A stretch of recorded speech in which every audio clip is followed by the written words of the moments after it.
Bismillahirrahmanirrahim. Assalamualaikum warahmatullahi wabarakatuh. Alhamdulillah, Allahumma sholli ala sayyidina Muhammad wa ala ali sayyidina Muhammad. Yang sama kita hormati keluarga besar, pejabat, pegawai PT PN 4, bapak-bapak, ibu-ibu, jamaah fardu subuh, insyaallah semuanya dimuliakan Allah Subhanahu wa taala. Amin ya rabbal alamin. Saya mengkhususkan 1 bulan 7 titik untuk tausiah di Pekanbaru dan sekitarnya. 2 titik sebelum sholat Jumat, setelah Jumat, malam Sabtu, Sabtu subuh, dan Sabtu siang. Pekan kedua, bulan ini pekan pertama dimajukan, dipercepat. Termasuklah subuh Sabtu ini kita bisa berjumpa di masjid. Bagi saya masjid ini bersejarah karena saya pulang ke Pekanbaru bulan Agustus 2008, bulan Ramadan. Saya selalu sholat di sini bersama almarhumah ibu saya. Jadi kalau saya rindu dengan almarhumah, saya zuhur mampir ke sini karena dulu kami selalu sholat di sini. Masjid ini strategis di pinggir jalan, bagus, dingin, apalagi siang Ramadan banyak orang tidur di sini. Saya ada kajian rutin di sini. Dulu setiap siang dan setiap Ramadan saya selalu diberikan kesempatan Ustaz Matondam dari tahun 2008 sampai sekarang. Mudah-mudahan silaturahim kita bisa tersambung. Tahun 2009 saya diminta oleh Ustadz Dr. Johar Arifin untuk mengisi pengajian di Masjid Islamic Center Bangkinang Selasa subuh. Waktu itu Ketua MUI Kapar Ustadz Dr. Mawardi Muhammad Saleh. Pesan beliau, Ustadz Somad bacakan kitab At-Targhib wa Tarhib karya Imam Al-Munziri. Isinya hadis-hadis targhib motivasi beramal, tarhib ancaman. Lalu saya mengkaji kitab itu sampai akhirnya berubah bupati, nama saya pun tak masuk lagi. Biasa. Nah, lalu kemudian itulah kenapa buku ini saya lanjutkan waktu terbentuk Yayasan Tabung Wakaf Umat. Buku ini terus kami kaji dan sekarang sudah sampai subuh ini pada hadis yang ke-296. Nama kitabnya kalau mau dibeli atau di-download, At-Targhib wa Tarhib, ancaman dan motivasi. Nama penulisnya Imam Al-Munziri. Kitab aslinya terlalu tebal, 1000 halaman. Lalu datang Imam Al-Hafiz Ibnu Hajar Al-Asqalani diringkas menjadi Mukhtasar At-Targhib wa Tarhib. Sekarang kita masuk hadis. Qala al-Imam Al-Hafiz Al-Munziri bisanadihi. Imam Al-Munziri dengan sanadnya meriwayatkan sampai kepada seorang laki-laki namanya Usamah bin Zaid. Usamah artinya singa. Kalau ibu bapak ingin punya anak yang gagah perkasa, kasih dia nama Usamah. Nama anak saya Usamah, Ustadz Sami Ahmad Misbahi Ibadillah.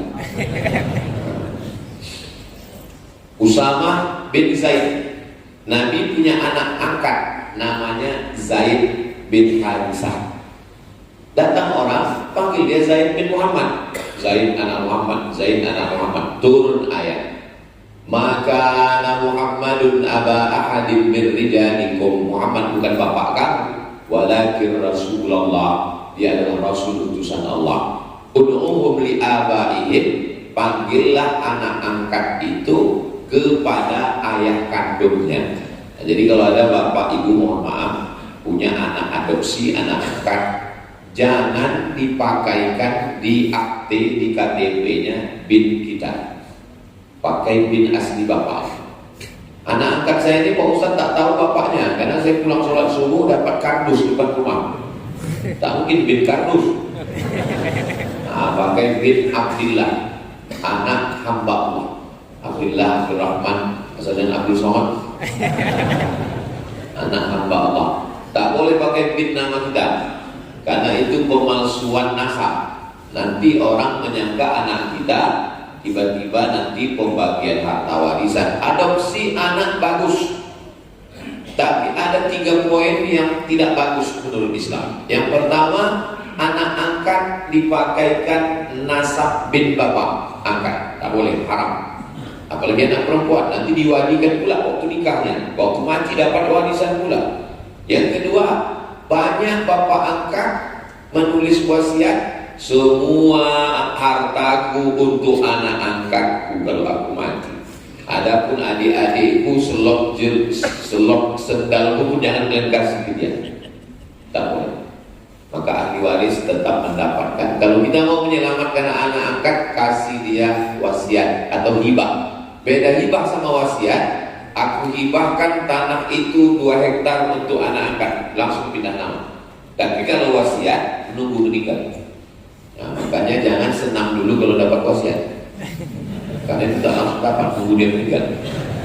Kalau yang menerima ini mati duluan, batal wasiat. Jadi kalau mau ada orang ngasih, Ustaz Somad, saya mau ngasih wasiat ini, hibah aja lah Pak. Saya khawatir pas dapat nanti.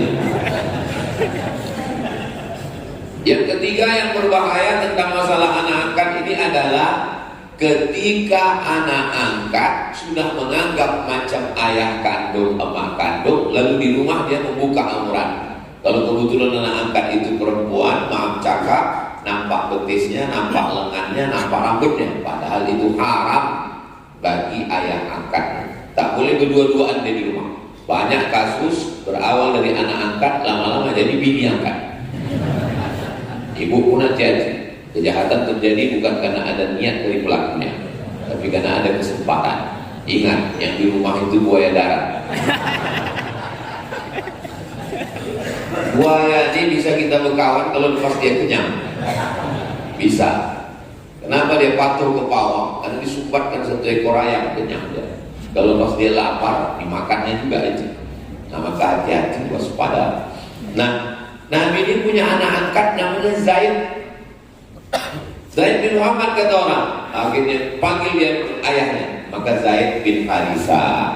Zaid ini punya anak namanya Usamah. Usamah ini diangkat Nabi jadi panglima perang umur 18 tahun. Anak sekarang umur 18 tahun sibuk minta paket 43. Muhammad Al-Fatih jadi panglima perang menaklukkan Konstantinopel, 3 riwayat karena berbeda tahun lahir. Ada yang menyebut 19, ada yang menyebut 20, ada yang menyebut 21. Muhammad Al-Fatih jadi penakluk panglima perang 19, 20, 21. Usama bin Zaid jadi panglima perang 18.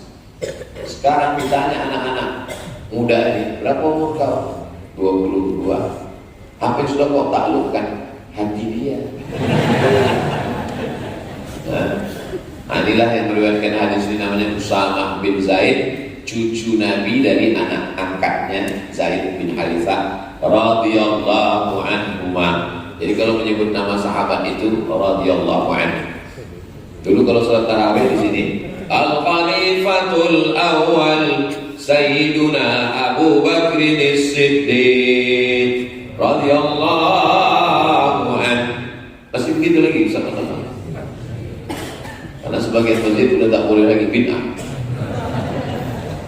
Padahal itulah cara ulama Ahlus Sunnah untuk mempertahankan Ahlus Sunnah. Karena kalau tidak, Syiah melaknat semua sahabat.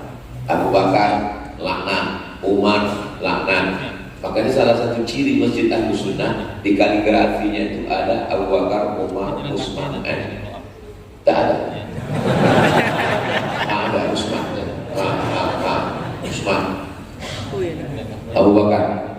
Untung ada. Tak ada, curiga juga kita ini. Begitulah cara ulama Ahlus Sunnah, ditulis nama Abu Bakar dan dilanturkan. Al-Khalifatul Tsani Sayyiduna Umar ibn al-Khattab radhiyallahu anhu. Karena Syiah punya doa namanya doa laknat sanamai Quraisy, melaknat dua berhala Quraisy. Yang dia maksud dua berhala Quraisy, Abu Bakar dan Umar. Abu Bakar dan Umar itu setiap selesai sholat subuh dilaknat, Allahumma la'an sanamai Quraisy. Mudah-mudahan Allah menyelamatkan Riau Indonesia dari Syiah. Radhiyallahu anhu. Qala, dia berkata, qala Rasulullah SAW, Nabi bersabda, man suni'a ilaihi ma'rufun, siapa yang dikasih kebaikan, siapa yang dibuatkan kebaikan. Saya subuh ini dibuatkan kebaikan. Subuh tadi disambut, sampai ke dalam dikasih teh, minum, makan kue. Jamaah belum, saya udah lama saya dibuang tadi. Siapa yang dibuatkan kebaikan, maka gimana cara membalasnya? Faqala li fa'ilihi, maka ucapkanlah pada orang yang berbuat baik kepada kita itu ucapannya, jazakallahu khairan.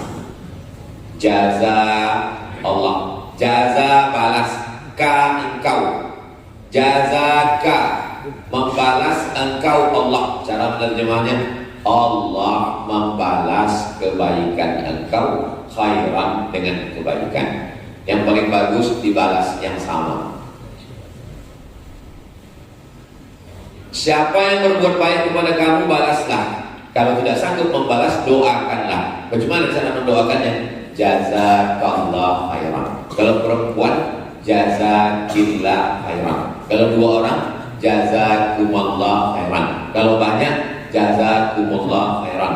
Kalau ragu, tak usah bunyi. Kalau bunyi, jazakallah khairan. Apa yang kau cakapkan tadi? Aku mendoakan kau. Kenapa enggak kau baca kuat? Aku takut riya. Jaga hatiku, padahal dia tak tahu salah.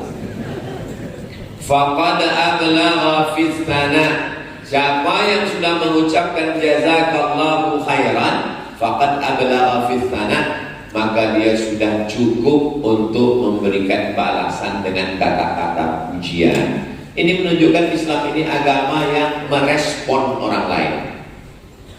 Orang buat baik pada kita, jazakallahu khairan. Orang menawarkan sesuatu pada kita, barakallahu fiik. Lahir anaknya, barakallahu laka fil maulud wa syakartal wahid wa ruzikta birra wa balagha asyuddah. Datang kita acara nikah, barakallahu lakum wa baraka alaikum wa jama'a bainakum fi khair. Meninggal saudaranya, inna lillahi wa inna ilaihi raji'un. Bersin dia, yarhamukallah. Sekarang kita di zaman orang yang non responsif. Tak ada respon. Kasihnya kue, dia bilang enak pun tidak. Ada sekarang komunikasi orang sekarang sudah miskin respon. Duduk di kursi yang sama, di airport yang sama, menunggu pesawat yang sama, nasibnya sama karena sama-sama delay. La salam walakal. Duduk dan situ. Pingsannya satu ini bukan ditolong, dipoto. Ada orang pingsan, di komen sama yang lain, kesian. Mau dibawa kemana hubungan kita? Makanya Islam ini mengajarkan kita komunikasi yang baik. Kalau jumpa sama orang sama yang paling mulia. Jumpa saya dengan orang PTPN 4. Dulu ingat saya PTPN 5. Orang jadi 4, macam eselon.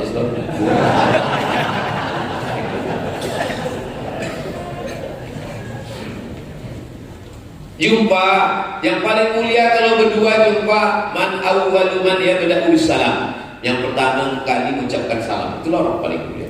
Jadi kalau saya jumpa sama jamaah itu duluan mengucapkan salam. Ini lebih mulia di pandangan Allah. Assalamualaikum Ustaz. Makanya kalau saya jumpa sebelum dia salam, saya dulu Assalamualaikum. Waalaikumsalam. Kenapa?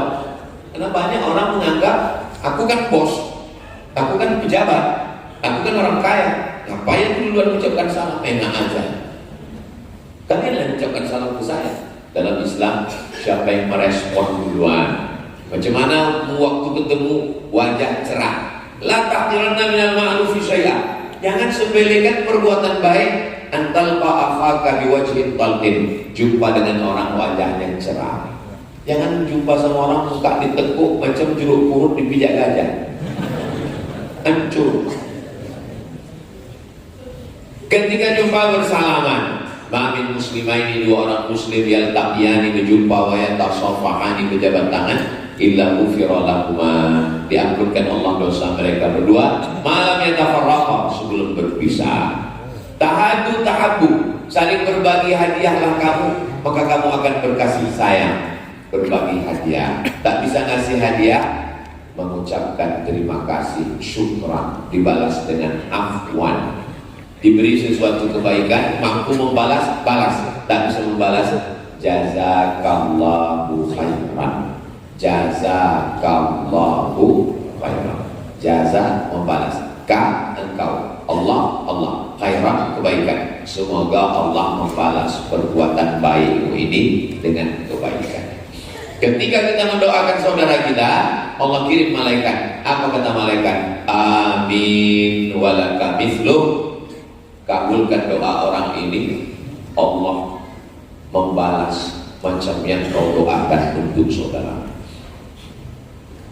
Ada 3 orang diundang ke istana raja. Datang raja, dikasih pulpen, pena.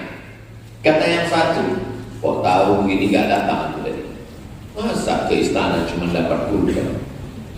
Kata yang kedua, jadilah ada alat tulis daripada gak dapat sama sekali. Kata yang ketiga, aku bukan melihat penanya, yang kulihat adalah siapa yang memberi. Maka nanti ketika aku pergi ditanya orang, itu pena dari mana? Ini pena dari raja.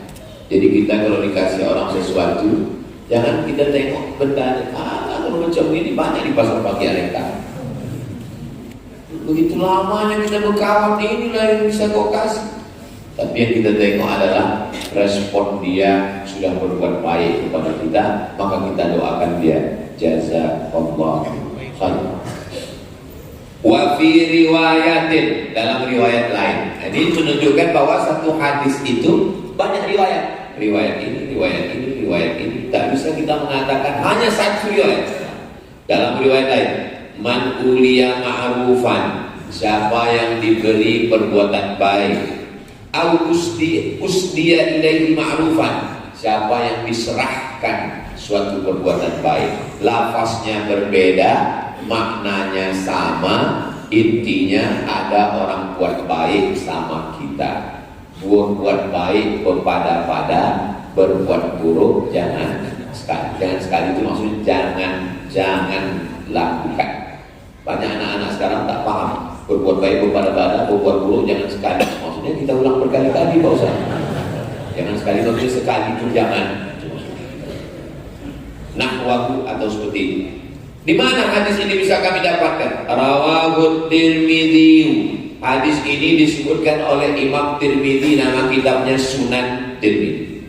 Wa qala, dia berkata, hasanun gharib. Hadis ini statusnya hasan. Berapa level hadis? Paling tinggi sahih, di bawah sahih hasan, di bawah hasan dhaif. Habis. Sahih hasan dhaif. Tapi kata adanya hadis maudhu. Hadis maudhu bukan hadis. Hadis maudhu itu hadis palsu. Contoh hadis palsu, al-bazinjan syifa'un min kulli da', terong obat dari segala macam penyakit. Itu hadis palsu. Siapa yang membuat? Tukang jual terong. Berlaku. Wa saqata min ba'din nusakh. Hadis ini tidak terdapat di sebagian naskah. Wa rawahu Tabrani. Hadis ini diriwayatkan Imam Tabrani. Nama kitabnya Al-Mu'jam Al-Kabir.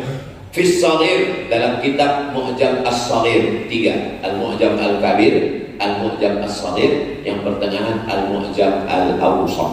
Mukhtasaran, secara ringkas, tidak panjang. Idza qala ar-rajul, kalau ada orang yang berkata, jazakallahu khairan, Allah membalas kebaikanmu, faqad ablagha fi tsana, maka dia sudah cukup dalam memberikan balasan pujian kata-kata.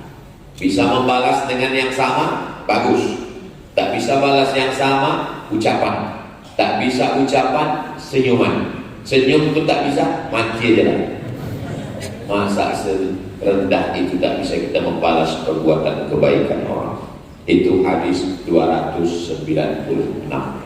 Saya menyampaikan hadisnya setengah jam, setengah 6 sampai jam 6. Dari jam 6 ke setengah 7 saya jawab beberapa pertanyaan yang masuk. Nanti pas setengah 7 kita sholat sunat isyraq 2 rakaat masing-masing. Usolli sunnatal isyraq raka'ataini lillahi. Waktu Bapak Ibu sedang sholat sunat isyraq, disitulah saya pulang diam-diam. Oh, tak gitu Pak, saya pulang. Man sholat subha fi jama'atin, siapa yang sholat subuh berjamaah, summa qa'ada yadhkurullah, duduk berzikir niat Allah, majlis. Kabarnya pengajian subuh Ahad di masjid ini dulu sudah terlaksana karena satu dan lain hal off. Mudah-mudahan subuh Ahad nanti berlanjut lagi insyaallah.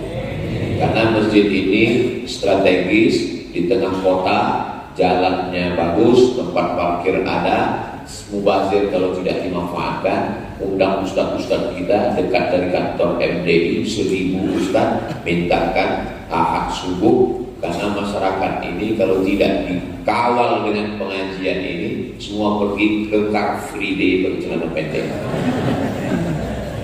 Lari 2 kali putar, makan 3 mangkuk. Kau tahu Pak Ustaz, saya berjalan juga di situ. Hadis 297. Wa anil Ash'ath, dari sahabat Nabi namanya Ash'ath bin Qais radhiyallahu anhu, Allah meridhai dia. Qala, dia berkata, qala Rasulullah SAW, Nabi bersabda, inna ashkaran nasi lillah, orang yang paling bersyukur kepada Allah di antara kita yang ramai, siapa orang yang paling bersyukur kepada Allah tabaraka ta'ala? Ashkaruhum linnas, orang yang pandai berterima kasih kepada manusia. Siapa yang paling pandai berterima kasih kepada manusia, itulah orang yang paling bersyukur kepada Allah. Sekarang banyak orang tak tahu berterima kasih. Dikasih hati minta, banyak juga yang mengalami. Macam membesarkan anak buah ya Pak Ustaz, udah besar kita dimakannya. Tak pandai membalas budi, kacang lupa kulitnya, karena memang sekarang kacang tak berkulit, berbungkus. Begitulah sekarang. Banyak orang berkata di zaman sekarang, kalau berbuat baik siap-siap macam melepaskan anjing terjepit. Sudah lepas kita kena gigit. Aku Pak Ustaz, tobat aku berbuat baik. Ada saya jumpa orang. Orang biasanya tobat narkoba, tobat zina, dia tak, aku tobat berbuat baik Pak Ustaz. Gak ada aja baiknya Pak Ustaz. Sebaik apapun kita jelek aja, maka bagus kita usah berbuat baik. Kalau bisa kita berbuat baik bukan karena respon orang. Saya bertamu ke rumah orang di Bogor, tertulis di pintu rumahnya, meminjamkan uang menambah musuh. Ada foto saya di depan rumahnya, foto saya posting di Instagram. Di komen orang, betul. Begitulah manusia zaman sekarang, melilit penjempulan sawah. Zaman dulu anjing jadi kawan, zaman sekarang kawan jadi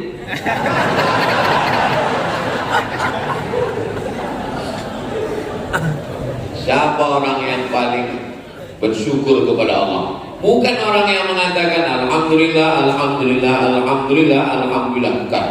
Bukan itu orang yang paling bersyukur. Orang yang pandai berterima kasih kepada manusia. Aku terima kasih banyak ya Pak, terima kasih banyak. Inilah orang yang paling bersyukur kepada Allah. Kalau kita banyak terima kasih kepada manusia. Gimana cara kita berterima kasih? Ya, macam mana cara berterima kasih? Lain Padang, lain Belanang, lain Lubuk, lain ikannya, lain adat, lain tradisinya. Macam-macam tradisi orang. Kami mau mengucapkan terima kasih sama Pak Ustaz, kata mereka. Lain daerah itu lain cara dia mengungkapkan terima kasihnya. Pergi saya ke Aceh.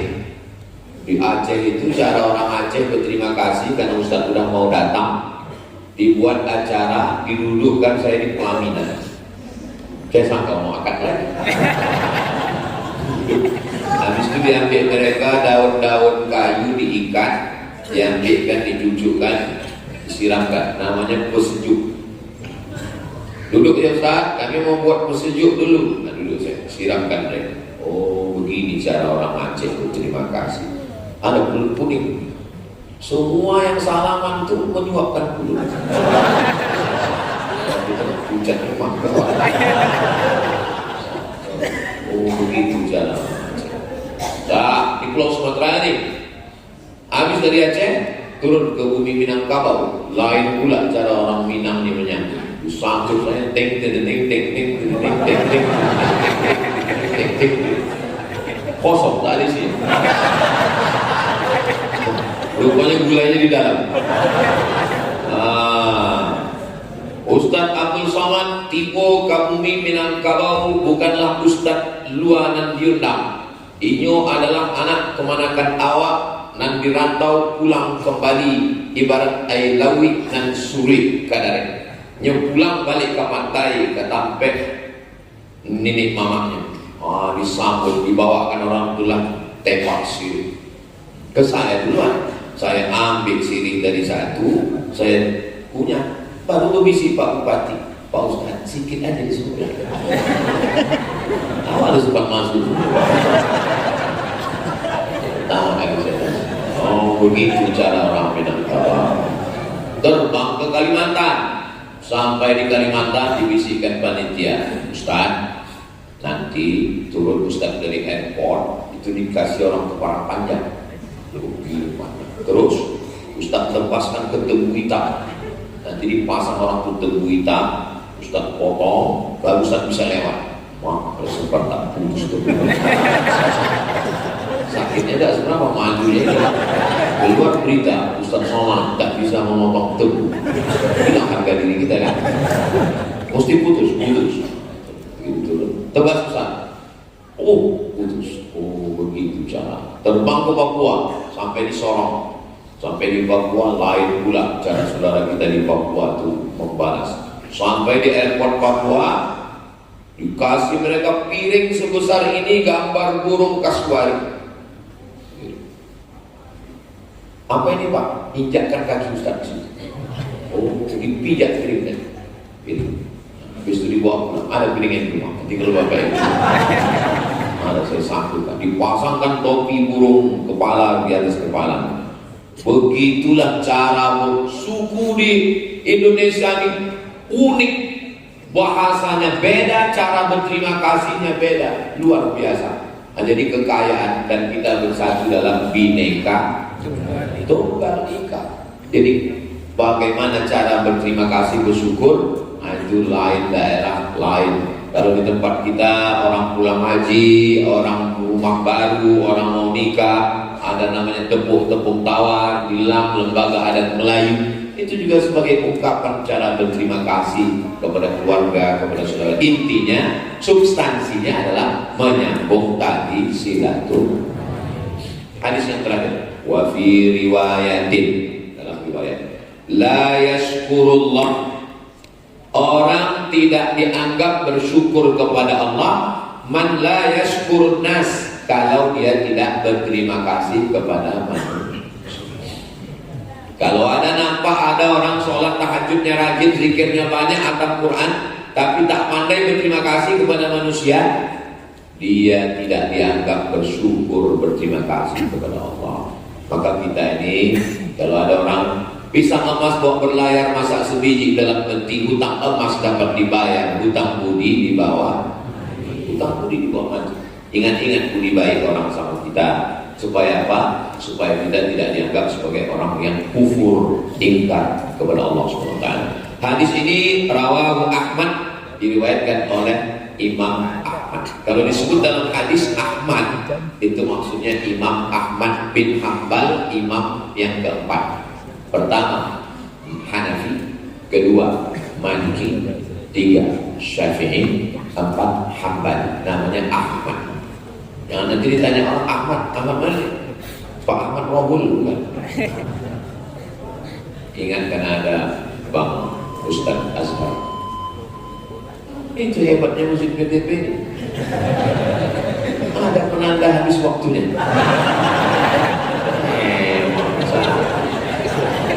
Kadang jamaah ini risau, kapan lah Ustaz ini selesai? Nah, tapi kok di sini asal berbunyi selesai. Mohon maaf Ustaz. Ada masjid di Harapan Raya, belok kiri. Itu dipasang orang tuh lampu 3, hijau, kuning, merah. Saya sangka meja ini bekas Dewan Hakim MTQ. Jadi saya tanya pengurus, Pak, ini meja Dewan Hakim, bukan Pak Ustaz. Karena beberapa Ustaz ini tak tahu dia berhenti ceramah. Asal lewat sedikit hidup kuning, asal udah habis waktu hidup merah. Pas saya di situ tak hidup. Bertanya, kenapa gak kalian hidup kan? Segar dari sama saya. Juga segar.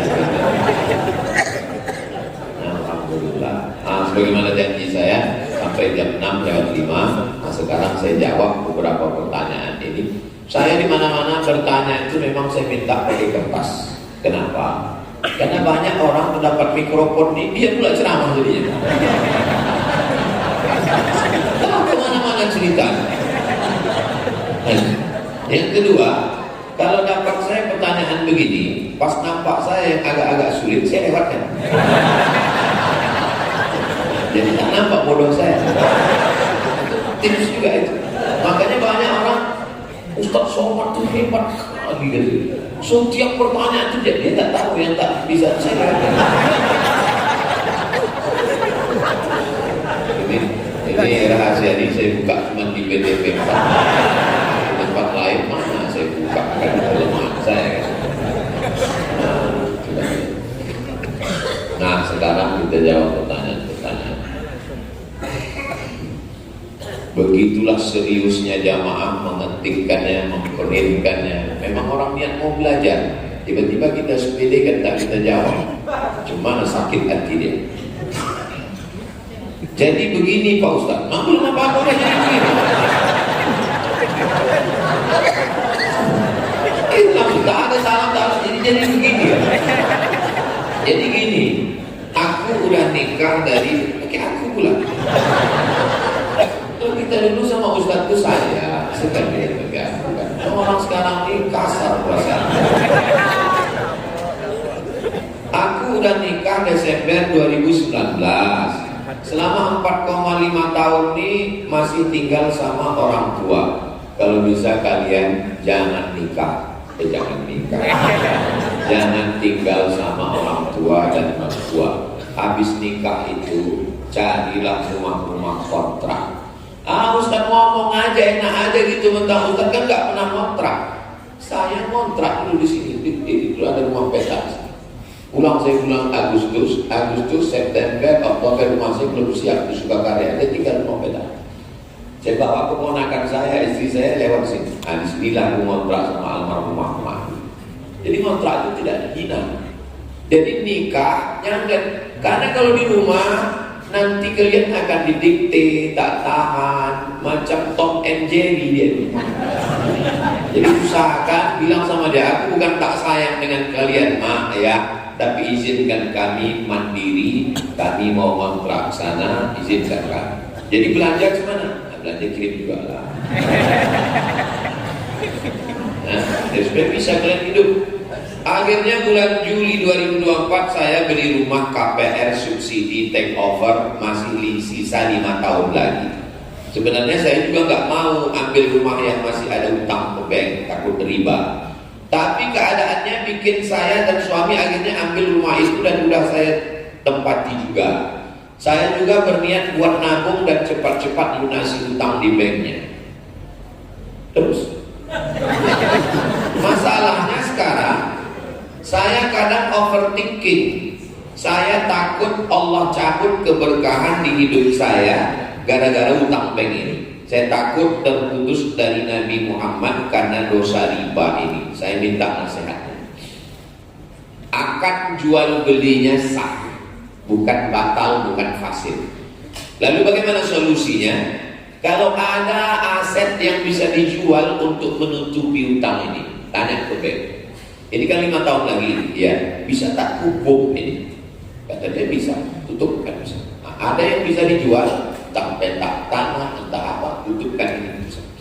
Tak bisa Pak Ustaz. Kalau saya tutupkan sana meledak terus gimana kan? Meletup satu ini meletup semua. Cicil aja sampai lunas. Cicil sampai lunas akan jual belinya sah. Bagi yang belum, jangan transaksi riba. Bagi yang sudah cicil sampai lunas, kok ada yang bisa dibuat semakin cepat lebih baik. Macam mana ini kalau aku buat 2 tahun aja? Bisa, tapi tingkatkan bayarannya. Aku buat 2 tahun.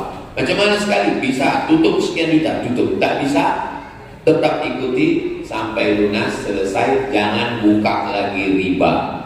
Beralih ke bank syariah, BRK Syariah, Bank Riau Kepri Syariah. Kita orang Riau, tinggal di Riau, pakailah, hidupkanlah bank syariah. Kita BRK Perjuangan orang Riau sudah 100% syariah. 3 bank di Indonesia ini BPD-nya yang syariah. Yang pertama Bank NTB, yang kedua Bank Aceh, yang ketiga Bank Riau Kepri. Bangga tidak bangga jadi orang Riau? Beralihlah ke Bank Riau Kepri. Jangan lagi pakai bank konvensional. Ustaz Somad itu ngomong-ngomong, kami tengok videonya banyak juga dia ceramah di bank konvensional. Saya kalau diundang di bank konvensional saya datang, saya ceramah. Tapi yang saya ceramahkan situ, bekerja di sini duitnya haram, makan haram semua. Makanya saya kalau diundang ke bank konvensional itu wal awal wal akhir. Itu yang pertama dan terakhir. Tapi sudah ada diundang. Sekarang ini sudah tak ada lagi diundang. Dikasih orang tuh minum, tak saya minum. Kenapa? Duit bank konvensional haram. Dikasih orang tuh kue, tak saya makan. Dikasih orang tuh nasi, makan dulu Pak Ustaz. Enggak, saya haram makan di bank konvensional. Dikasih orang tuh duit, saya ambil. Saya ambil, saya serahkan ke Yayasan Tabung Wakaf Umat. Ini ketuanya Ustaz Allah bina. Karena itu, macam mana kalau Bapak Ibu menyimpan duit 10 miliar di bank konvensional, dapat bunganya. Bunganya tak boleh dibiarkan di bank itu. Bunganya itu diambil, tapi jangan dibawa pulang ke rumah.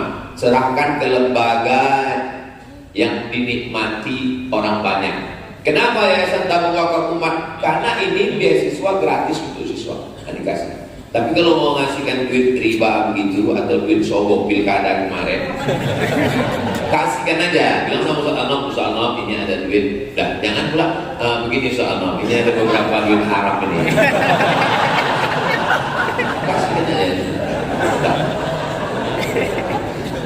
Ini begini Ustaz Anop, dari Yayasan Tabung Wakaf Umat, juga kedatangan kami ini ada beberapa duit haram. Ini yang dari calon bupati kemarin.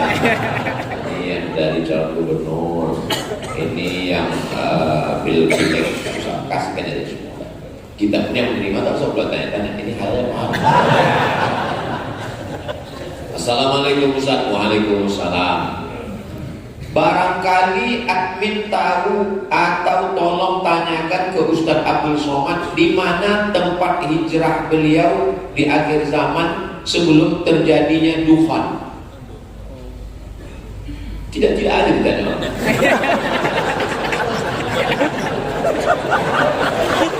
Turun dufan itu asap. Begitu turun dufan asap, semua orang baik-baik di dunia ini meninggal. Jadi kita insya Allah selamat dari huru hara hari kiamat. Karena sebelum salam Sahih Muslim 5, Allahumma inni a'udzubika min adzabi jahannam wa min adzabil qabri wa min fitnatil mahya. Selamat. Wa min fitnah wal mamat wa min syarri fitnatil masiihid dajjal. Jadi kita insya Allah kalau beriman beramal soleh tak merasakan huru hara hari kiamat. Kita sudah turun awan dingin itu kita mati semua. Terus husnul khatimah semua. Ustaz mau hijrah kemana? Saya tetap sih. Saya tetap di Rimbo Panjang, tidak akan hijrah kemana-mana sampai mati saya. Waktu saya lulus PNS dosen 2008 bulan November, lulus saya dosen. Di tahun yang sama saya diterima di KUPUS, College University Perguruan Agama Bandar Seri Begawan, Brunei Darussalam. Saya tanya Mak, aku dua pilihan, aku jadi dosen di UIN atau aku jadi dosen di Brunei. Apa kata Mak? Hujan emas di negeri orang, hujan batu di negeri kita, lebih bagus lagi di kampung kita. Kau tetap di Riau, memang betul batu terus.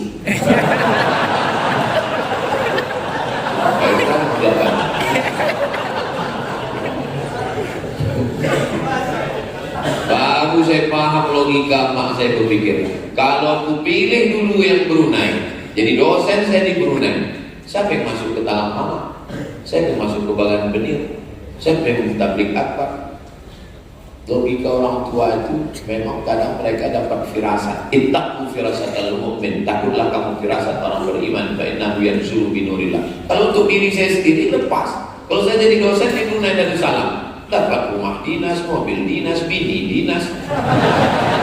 Selesai. Kerja saya rumah kampus, rumah kampus, rumah kampus. Tapi mati. Tapi ketika saya di sini, saya merasakan kepuasan batin. Setahun kami 3 kali keluar. Ke Bagan Benio bisa kami bangun pondok, sudah siap. Ke suku Talang Mama, ke suku Akit Pedalaman. Sekarang Ustaz Anok buka 1 tahun laki-laki 25 orang gratis. 25, 150. Tempat saya perempuan 25. Duitnya dari mana Pak Ustaz?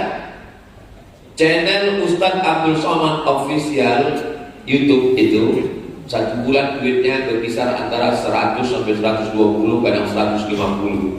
Itu semuanya habis untuk beli beras, minyak, gaji guru, bayar listrik habis. Makanya sakit hati kali kalau dituduh orang, itu Somad tuh beli mobil baru ke YouTube itu. Dari mana kau tahu? Dengar bunyi knalpotnya tuk. Aku suruhkan aja muncul dari mana.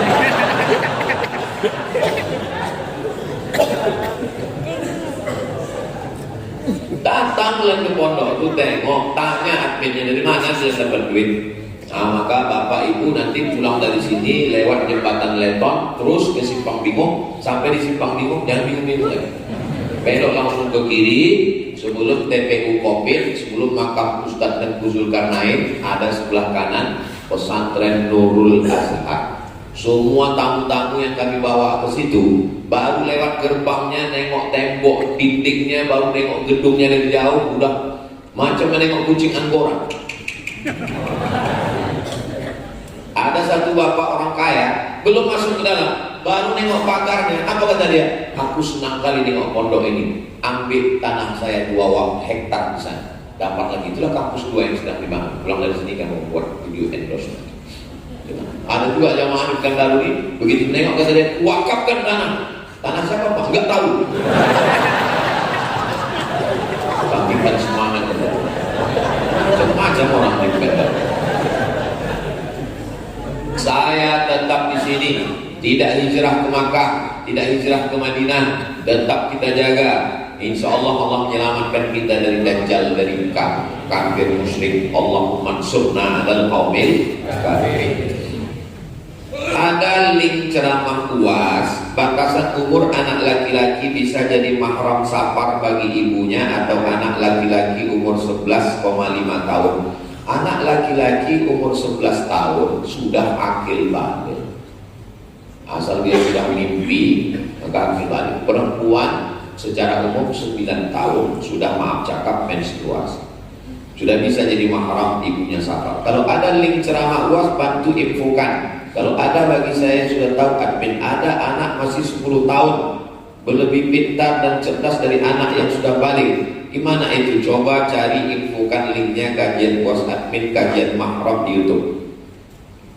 Perempuan musafir untuk haji tanpa mahram, tak ikut suaminya, tak ada ayahnya, tak ada atunya, tak ada abangnya. Kata Imam Nawawi boleh. Syarat pertama, perjalanannya aman. Yang kedua, ada perempuan-perempuan yang amanah di situ. Itu maka ibu kalau pergi umrah tak ada mahram tetap boleh. Kenapa? Perjalanannya aman. Beda zaman dulu naik onta dari Makkah ke Madinah, takut perampok di tengah jalan. Mesti ada suami, mesti ada abang, adik, ayah, pakcik, atuk. Kalau tak ada, siapa yang menolong dia? Dia mau pergi ke toilet ke balik-balik bukit, siapa yang menemani? Zaman sekarang ada security, ada polisi, aman, tidak ada fitnah. Tapi perempuan-perempuan yang bekerja di kantor, jaga kehormatan suami. Ustadz Somad, istri saya ini dilarikan kepala dinas. Kenapa bisa begitu Pak? Mereka keluar kota, saya yang mengantar ke airport. Saya bilang sama Pak Kepala Dinas nih, ku titipkan istriku ya Pak. Betul-betul dijaga Pak Ustadz. Kenapa kau latah? Kalaupun terpaksa ibu harus keluar kota, jangan dengan laki-laki yang tak mahram. Perempuan bekerja, masuk kantor, berangkat jam 7 pagi, masuk kantor jam 8, pulang jam 4 sore, sampai rumah jam 5, macet sampai jam 6, azan maghrib, sholat isya, makan. Sama suaminya cuma 3 jam, 9, 10, 11. Sama laki sendiri 3 jam, sama laki orang 10 jam. Akhirnya apa kata orang barat, witing trisno jalaran suka kulino. Cinta tumbuh karena sering bersama. Berawal dari tukaran nomor, merasa nyaman, akhirnya terjadilah apa yang terjadi. Tapi kalau ditegur Ustaz, kenapa kau berdua-duaan makan siang di jalan? Udah macam abang saya, udah macam pakcik saya, udah macam, berawal dari macam, berakhir dengan macam-macam. Waspada. Saya seorang wanita pekerja, umur saya 40 tahun. Dulu pernah terpikir untuk menikah sambil kerja. Karena saya lebih mendulukan karir, maka saya undurkan tidak menikah. Karir dulu baru nikah. Sampai keluarga banyak yang membuli saya. Namun sampai sekarang kecil rasanya hati untuk menikah. Pertanyaan saya, apa saya berdosa atau apa solusinya? Nikah ini tak usah panjang-panjang pikir. Mau dia mau, kita jadi lagi. Jangan sampai cinta ke lava. Kita cinta orang tak apa-apa. Dari mana datangnya cinta? Dari Facebook turun ke WA. Dari mana datangnya kecewa? Waktu jumpa mukanya beda.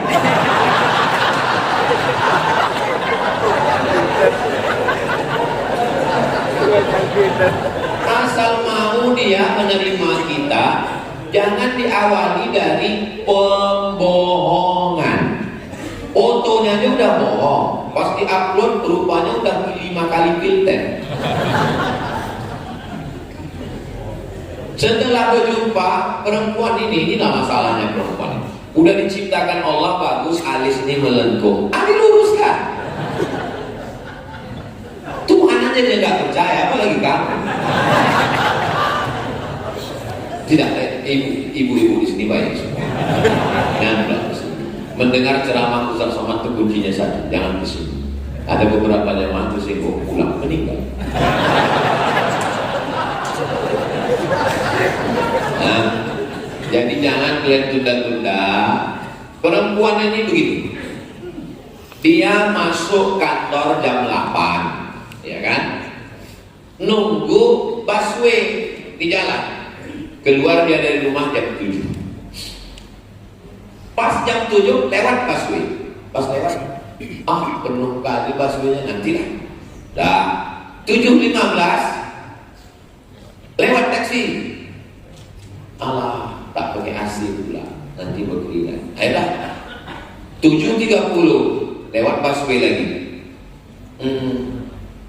Gak ada tempat duduk berdiri, enggak lah. 7.45 lewat ojek. Daripada terlambat ini menjadilah.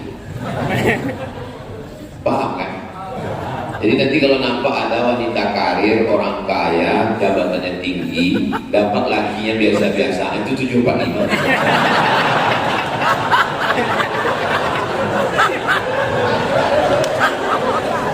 Jangan banyak pilih. Pilih-pilih tubuh dan pilih bokol. Terlambat ketawa ini.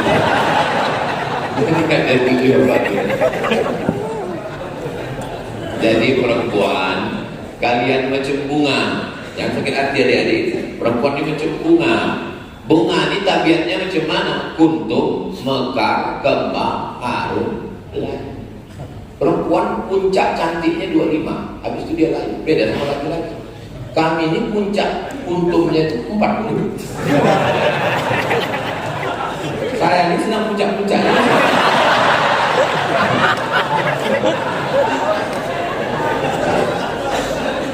Makanya kalian jangan pilih-pilih. Anak tilap karir dulu lah, S2 dulu lah, S3 dulu lah.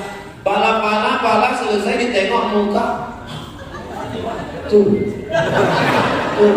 Akhirnya kemana? Akhirnya pergi ke klinik kecantikan. Suntik ini naik, suntik ini naik, suntik ini naik, suntik ini naik. 2 bulan turun. Asal mau dia nikah, udah. Apa lagi yang mau dicari hidup ini? Sesudah nikah, mau dia menerima kita apa adanya, susah senang bersama. Bang, aku cuma minta kau mendampingi aku sampai kematian tiba. Setelah itu kita berjumpa di surga Jannatul Firdaus. So sweet aja. Aku nih bang S2, S3, anak orang kaya, duitku banyak. Jangankan gajiku, nyawa aku kasihkan kau, ambil. Tapi kalau kau macam-macam, satu kesalahanku dalam hidup ini bang, apa dia? Mencintai.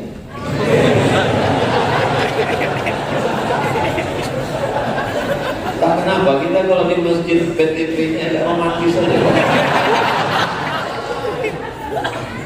Saya ada niat poligami.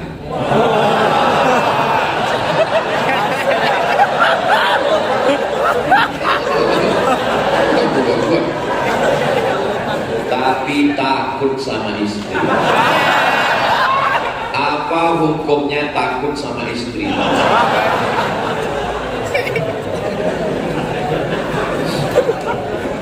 Orang yang takut sama istri sampai bercakap pun tak berani. Jadi kawan saya bertamulah ke rumah. Kawan-kawan kami juga bertamu. Mohon maaf ya, mohon maaf. Dinaikkan ya kakinya waktu di rumah kawan itu dinaikkan. Biasalah kita berkawan kan. Yang main foto ya. Dan langsung datang kawannya bilang, takut nampak bini. Takut nampak bini, tak boleh tamu itu menaikkan kaki kan.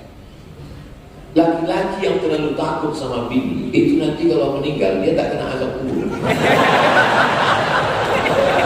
Kenapa mau diazab malaikat? Kata malaikat, yang ini gak usah kita azab, lu azab kan?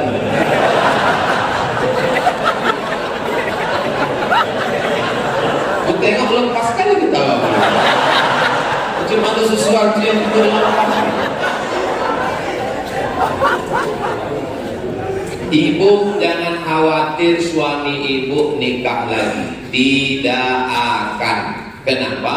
Karena di Indonesia ada hukum laki-laki tidak bisa menikah sebelum ada surat yang ditandatangani materai 6.000 yang sekarang sudah naik jadi materai 10.000. Makanya ibu sebelum tidur itu pastikan di dekat tempat tidur itu tak ada materai.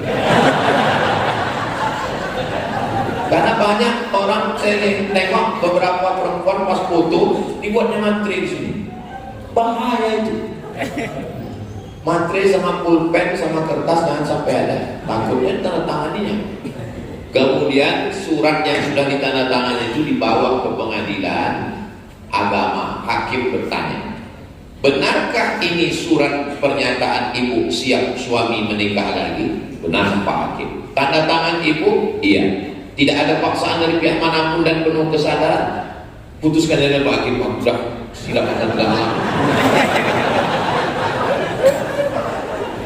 Jadi ibu jangan takut, bapak tidak akan sudah terkunci oleh hukum namanya kompilasi hukum Islam Indonesia. Ibu ceritakan biar supaya tak naik asam lambung. Gimana Bu? Udah tenang ya? Gua agak tenang dulu deh. Udah tadi agak cemas. Bagaimana kita menyikapi paham Wahabi yang sangat meresahkan jamaah masjid? Spesialis Wahabi ini Ustaz Al, tonton aja channel dia. Persimpangan kita yang tak bisa ketemu, tak ada titik temu itu 3. Yang pertama masalah bid'ah. Maulid Nabi bid'ah, tahlil bid'ah, Isra Mi'raj bid'ah, nuzul Quran bid'ah, halal bihalal bid'ah, 1 Muharram bid'ah. kunut subuh bid'ah, salaman selesai sholat bid'ah, zikir bersama bid'ah, mengangkat tangan mengusap muka bid'ah. Ketika kau katakan saudaramu bid'ah, maka kau sama dengan mengatakan dolalah fitnah. Kau pelaku bid'ah, kau sesat, kau masuk neraka. Itu satu simpang yang kita tak bisa jumpa. Yang kedua, masalah tawassul. Saya kalau berdoa tawassul saya 10. Atawassalu ilaika bihaqqi nabiyyika Muhammad sallallahu alaihi wasallam tahirin wa ashabihi al-mayamin wan nabiyyin was-siddiqin wasyuhada was-shalihin wal malaikatil muqarrabin wal ulama'il 'amilin wal awliya'is shalihin. Aku bertawassul kepada ya Allah berkat Nabi Muhammad, berkat wali-wali. Bagi mereka orang yang bertawassul itu musyrik. Jadi mereka menengok saya di musyrik. Itu mereka tak mau datang ke pengajian saya. Karena dibilangnya somat itu luas, Ustaz tak disebut. Yang ketiga, saya kalau jumpa ayat mutasyabihat, yadullah, tangan Tuhan, itu mesti ditakwil menurut Imam Asy'ari. Yauma yukshafu an saqin, betis Tuhan. Tuhan tidak pakai tangan, tidak pakai betis. Tuhan itu walam yakul lahu kufuwan ahad, laisa kamitslihi syai'un, wujud ilam baqa mukhalafatuhu lil. Sedangkan mereka mengatakan Tuhan bermuka, Tuhan bertangan, Tuhan berkaki, Tuhan duduk di atas aras, Tuhan turun malam-malam naik lagi ke atas. Kata mereka siapa yang mentakwil kafir. Jadi saya ini di mata mereka pelaku bid'ah, musyrik, kafir. Jadi bagaimana cara melawannya? Panggil ustaz pakar-pakar yang alim. Ustaz Al-Naqdi termasuk spesialis bidang itu. Apa yang mereka permasalahkan, kaji. Ustaz, ini masalah salam selesai sholat. Nanti Ustaz Al-Naqdi akan menjelaskan. Menurut Imam Nawawi, kalau tadi sebelum ke masjid gak ada salaman, selesai sholat baru salaman, hukumnya sunnah. Kalau tadi di luar sudah salaman, selesai sholat salaman, maka mubah. Itu Imam Nawawi yang hafal Sahih Muslim. Jadi jamaah ini dicerdaskan dengan ilmu. Ada kegiatan maulid, buat terus. Masjid kita ini masih ada maulid, buat terus. Jadi kalau mereka membedakan bina, buat terus sampai akhirnya dia capek. Bina. Kuncinya dua aja. Kalau capek kita menang dia, capek dia menang kita.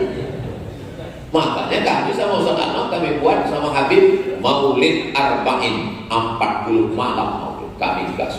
Bina katanya, Maulaya salli wa sallim. Dia capek kan dia. Tapi capekan aja. 40 hari maulid. Ada yang lebih hebat lagi maulid Aceh. Saya tanya, berapa hari kalian maulid di sini? 9 hari, 90 hari bos. Di Aceh maulid 3 bulan. Satu hari itu 3 kali, pagi sekali, siang sekali, malam sekali. Oh, itulah orang Aceh. Mana mempan wahabi di Aceh? Capek tu. Bin tak sampai ya? Bin tak sampai dulu. Semua yang terjadi di dunia ini karena kehendak Allah. Iya tak? Ada rupanya yang terjadi di dunia ini di luar dari kehendak Allah. Wala tataharraku dzarratu illa biiznillah. Sebiji sawi pun tak bergerak kalau tidak atas izin Allah. Saya menggerakkan tangan saya mendekatkan gelas ke dekat karena puasa. Gara-gara inilah nanti orang banyak sesat. Pulang mahasiswa dari Pekanbaru ke rumah, hamil gara-gara pacaran. Pas ditanya, kenapa kau penting? Ini kehendak. Pulang anak semester 14 tak lulus. Berapa IP kau? 2,5. Kok lama kali kuliah? Ini kehendak Allah. Semua terjadi kehendak Allah. Semua terjadi atas izin Allah. Tapi ada yang Allah ridho dan ada yang Allah jelas. Ini kalau tak masak tauhidnya begini bisa syirik. Kalau kau katakan itu perbuatan engkau, lalu apa makna la haula wala quwata illa billah? Tapi ada Allah ridho, ada Allah mungkar. Ini air Zam-Zam, ini khamar. Allah kasih mata, tengok baik-baik. Ini ini khamar, ini zam-zam. Dengar baik-baik. Apa kata Ustaz? Innamal khamru khamar wal maisir judi wal ansab nyembelih binatang atau berhala wal azlam mengundi nasib rijsun najis min amal syaitan perbuatan syaitan. Kan itu jauh. Tengok baik, dengar baik, pikir baik, jauh. Dengan penuh kesadaran minum khamar. Ditanya, kenapa kau minum khamar? Tak bergerak botol kalau tidak atas izin Allah. Apa cocoknya? Pukul kan botol itu Kalau ditanya, kenapa kau pukul aku? Ini pun atas izin Allah.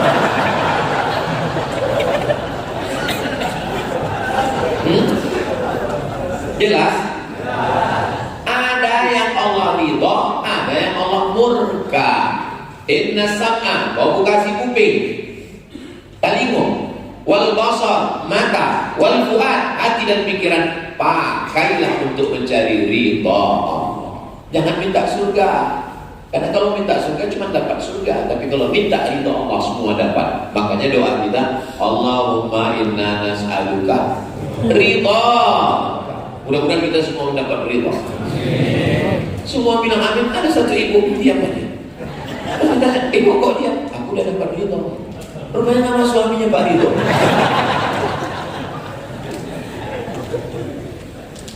Apakah perbuatan dosa juga adalah takdir kehendak Allah? Ada hukum sebab akibat, ada takdir.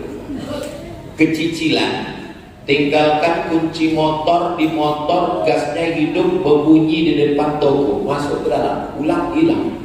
Itu hukum sebab akibat. Ambil pisau potongkan leher sebab akibat. Dikunci stangnya, dikunci rantainya gembok, beli ikan rantai besi, ikatkan ke batang pinang. Keluar dari masjid, sama pinangnya digergaji orang. Kan udah cukup usahanya kan? Barulah kau katakan ini takdir Allah. Anak ini dijaga, dipelihara, terjadi juga yang terjadi. Maaf cakap. Anak-anak gadis yang diperkosa di Bosnia oleh tentara Serbia, Slobodan Milosevic, laknatullah alaihi ajma'in. Itu takdir. Tapi anak kita kuliahkan ke kota, kita belikan rumah, kita kasih mobil, kita kasih kunci, kita biarkan pacaran. Setelah dia hamil, kita bilang itu takdir. Itu kejahatan. Maka tinggalkan di situ orang yang mengawal. Kalau takut khawatir, tak usah jauh-jauh sampai ke Jakarta, ke Bandung, cukup di Pekanbaru biar bisa ditengok pakcik, nenek, mama, datuk semuanya. Kenapa? Karena ada usaha dan ikhtiar. Ada takdir yang kita tak bisa memilih. Menjadi orang Riau, lahir di Riau, menjadi orang Melayu, menjadi orang Bugis, menjadi orang Mandailing, menjadi orang Cina, menjadi orang Keling. Itu takdir yang tak bisa ditolak. Maka tak boleh kita ejek orang karena sukunya. Karena dulu tidak ada malaikat ngasih dia multiple choice. Oh, mau jadi orang apa? Arab, Batak, Cina. Tak boleh kita ejek. Tapi masalah baik dan buruk Allah kasih kita pilihan. Walladzina amanu wa 'amilus shalihati ulaika ashabul jannah walladzina kafaru wa kadzdzabu bi ayatina ulaika ashabun nar. Apa kata orang tua-tua kita? Tepuk dada, tanya selera. Itu berharap nafsu. Tepuk dada, tanya iman. Subuh ini kita dengan segenap kemampuan setel jam 4 tahun, mandi bersih, datang ke masjid. Kita pilihan. Mau tidur sampai jam 8 bisa. Semuanya terjadi atas kuasa Allah. Tapi ada Allah ridho, ada Allah murka. Apa dalil mencuci tapak kaki ibu dan meminum airnya? Ya Rasulullah, aku mau ikut perang. Karena kalau aku mati perang, aku masuk surga. Kata Nabi, alaka min ummin, mak kau masih hidup? Kata dia, ada di rumah. Kata Nabi, ilzam rijlaiha fathamal jannah. Kau urus tapak kakinya, maka kau dapat surga. Maksud Nabi mengurus tapak kakinya itu maksudnya kata-kata kiasan. Urus tapak kakinya maksudnya kasih dia belanja, kasih dia makan, senangkan hati. Banyak orang sekarang pas mau tes P3K diminumnya air Pas sudah menang, duit gajinya dikasihnya ke bininya. Emaknya seperak tidak dapat. Ini terjebak pada ritual. Maksud kau urus tapak kakinya, kau muliakan dia, kau menangkan hatinya. Adapun meminum air tapak kaki, saya tak pernah minum air tapak kaki maksud. Tapi saya senangkan hatinya. Saya buatkan yayasan, pendidikan. Sampai sekarang sejak saya meninggal 2019, 18 Maret sampai sekarang 4 tahun. Tak putus 300 paket tiap bulan. Satu paket isinya beras 10 kilo, minyak 1 kilo, gula 1 kilo, sarden, roti, susu saset. Karena itu makanan dia dulu untuk sedekah. 4 tahun tak putus. Ini ada orang minum air kaki mak sekali tak pernah sedekah. Apa itu? Terjebak pada ritual. Nah, jadi tidak disuruh Nabi Muhammad SAW kalau mau urus dia sebaik-baiknya. Ini pulang dari sini, belikan makanan kesukaannya, datang ke rumahnya, belikan kain, senangkan hatinya. Jangan sampai pulang tak membuat apa. Apa hukum zakat profesi yang dipotong langsung oleh manajemen tempat kita kerja? 2,5%. Jadi kalau dapat 10 juta 250.000. Apakah gaji saja atau semua? Gabungkan semua. Uang sipak, uang sikut, uang tunjang, uang sundul, uang tanduk, SPPD, keluar kota, uang tunjangan, uang senyum. Ada kantor senyum sedikit keluar duit. Keluarkan 2,5%. Lalu pegawai DM atas mau supaya tertib zakat, potong atas. Potong atas. Bagus. Bupati, wali kota, general manager, perusahaan, direktur, selamat jamaah ini tidak makan haram. Makan haram gara-gara makan zakat. Potong atas 2,5%. Tapi Pak Ustaz, kalau potong atas kami kan berzakat juga kepada tetangga kami, keluarga kami. Gimana caranya? Tulis nama-nama keluarga itu, bawa ke ketua, ke pejabat, ke Basnas, bilang sama dia, saya ada tanggungan nih. Kalian kalau mau potong gaji saya, ini mesti dapat juga. Karena waktu saya sosialisasi di Kabupaten Kampar, ada satu pegawai bilang, saya nggak mau bayar. Karena kalau saya bayar, siapa yang nanti dapat tetangga saya, keluarga saya? Lalu datang Pak Ketua Basnas nanya, berapa kau kasih tetanggamu itu? Sebulan saya kasih 100.000, serahkan ke kami, saya kasih 500. Nah iya Pak, gitu deh. Nah, jadi lapor ke Basnas. UPZ, Unit Pengumpulan Zakat. Jadi PTPN 4 buka UPZ, datangi Ustadz yang ada di Basnas Provinsi, buka unit, nanti kumpulkan, serahkan ke Basnas, nanti Basnas akan membalikkan lagi sesuai keperluan. Nah, jadi bahwa kita di PTPN ini ada keluarga, ada jiran, ada kawan, ada sahabat, di data sekian orang, nanti duit yang balik itu bisa lebih besar daripada yang diserahkan ke sana. Kenapa? Karena di Basnas Provinsi itu, di Basnas Kabupaten dikumpulkan semua dari personal, perusahaan, BUMD, PT, kumpulkan semua baru disebarkan lagi.